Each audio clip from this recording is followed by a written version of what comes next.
Alright, so guys, a new week means a new video. I'm the MDC, the MDCRX, and if you follow my page, you know that this week is Balance Awareness Week, and because of that, I'm gonna be sharing with you guys a pretty obscure balance issue that is called Meniere's disease. So this episode is a bit exciting for me because it's a more personal experience because I am a victim of Meniere's disease. So basically this is just going to be a quick little video of my experiences and what happens when someone has Meniere's disease.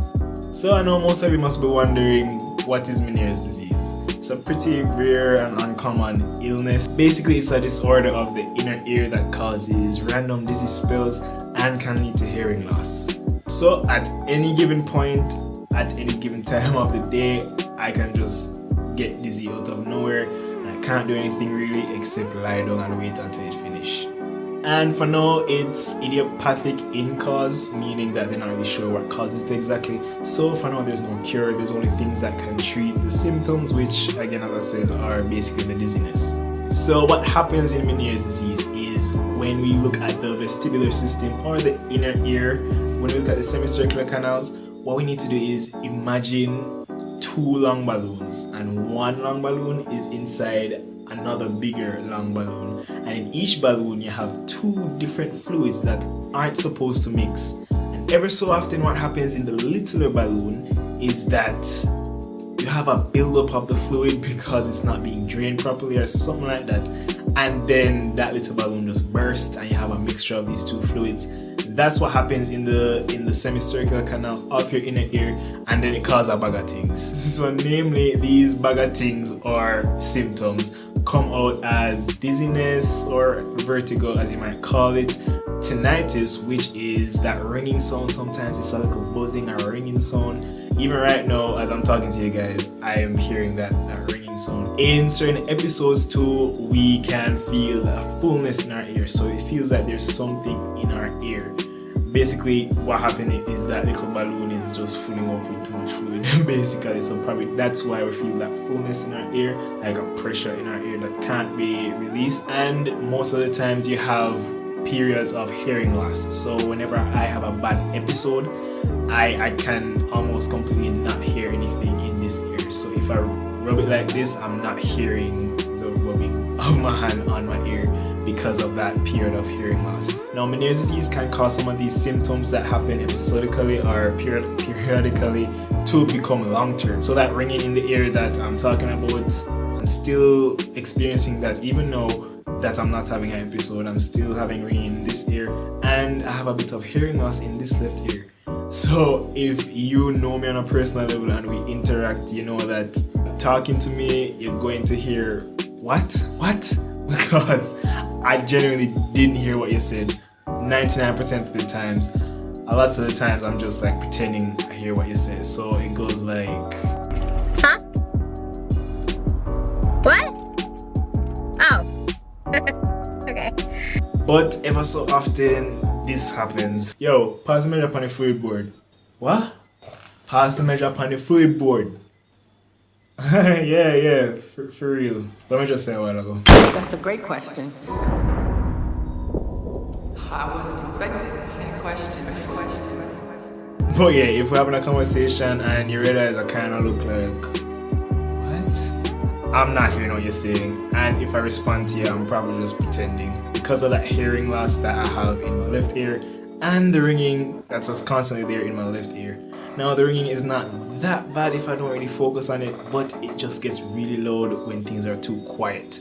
So like right now, since I'm talking, it's not too bad, but if I'm to stop talking because everything else is quiet, it's gonna be loud. And if I'm sleeping, I need the fan on, or I might leave on Netflix or something just to give me another sound. I need some ambience to distract my body from that sound. And as soon as light gone or nothing and the place too quiet, wake up instantly. The episodes used to be really frequent and really bad back in college in about first and second year. So I wasn't really present at school much, or if I was at school I'd have to rush home because then the episodes would just come on out of nowhere. But a lot of the times I could tell when it's coming, so the night before I'd feel that pressure or the fullness that I was telling you about in the ears. The night before I'd feel it, and the next morning I'd wake up either dizzy, or the next morning the pressure would just be really the feeling of pressure would be a lot in the air. And then I just go through that day knowing that sometime during today I'm going to have an episode. So as soon as my class is finished, I'm gonna have to get home immediately, or I'm just gonna have to watch out, because as soon as any little sign of busyness comes out, I have to hurry up and call a taxi and hurry up and go as soon as possible. That's the thing, when I was back in college, I had to have extra cash on me all the time, because what I'd also do is I'd buy food and then I'd call the taxi and then I'd go home, because when the episodes are happening, they can happen for like a whole day, or even up to my worst episode lasted for about 3 days, or like 2 days max, and then like the third day it was just really light. But it definitely happened for 3 days. So for the first 2 days, I couldn't eat anything, and all you can do while the episodes are happening is just lie down. You just have to lie down and have to lie on this side.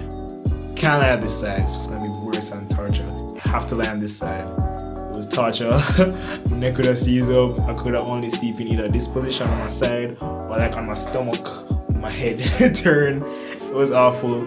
And while it's happening, you can't go to sleep. You have to wait until you're tired enough to just black out, because you can't go to sleep, because when you close your eyes, it's even worse. Now, it definitely did affect my social life a lot, because what would happen was every time I make plans with friends, it would act up and I'd have to cancel on them, and eventually I started to feel like they didn't want to hang out with me anymore, because they probably felt like I don't want to hang out with them and I was probably being stuck up or something like that.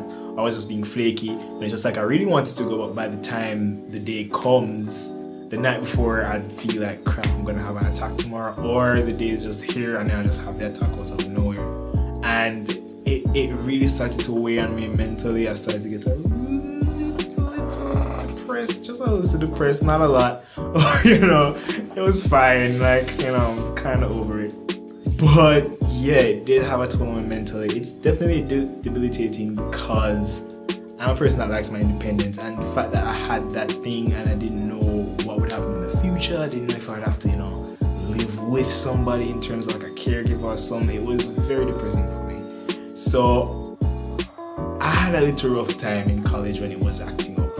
Okay, so I think I'm done rambling on about Meniere's disease. I hope you guys learned something. I hope you found my little experiences interesting. I was really excited to share with you guys. I don't really share with much people, you know, I only share it whenever it's necessary, whenever it comes up. So it's kind of exciting to share it, you know, talk about it, to give at least my little viewers here the knowledge of this disease, and that there are a plethora of other balance issues out there that people aren't aware of, that people are struggling with. So as always, if you like the video, just drop a little like. If you have any questions, or if you find it interesting and you want to know a little more, you can always comment the questions or DM me. I always try to answer the questions and other things that you guys DM me, and I would love if you guys could share this. I love when you do that each week. Thank you guys for coming this week, and I hope to see you next week again.